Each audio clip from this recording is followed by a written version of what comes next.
Buenas talaga yung color green, no? Nanalo si Alex Yala. O, wag nyo na naman, kayo naman, magagalit na naman kayo. Sinabi ko lang, ha?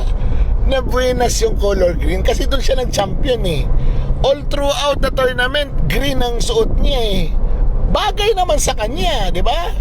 Oo, green is the color of money.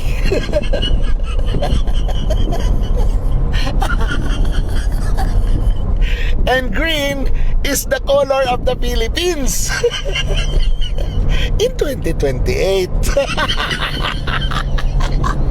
Animal ka.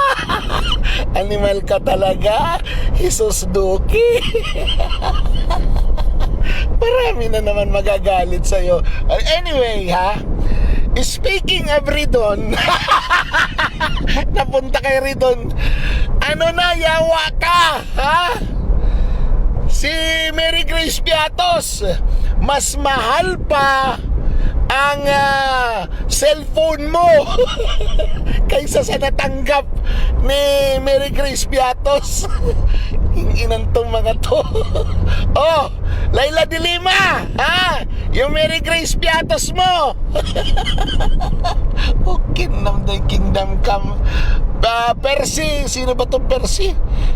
Sindanya. At saka yung yung Castro. Hoy. Ano na yung piatos nyo? Million ba? Kinginan nyo, ha? Anyway, kalimutan na muna natin yan. Mag-celebrate muna tayo, ha? Green is buenas.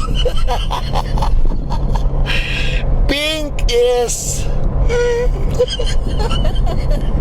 and red is sayang ang bayot. Aray ko. Nahulog.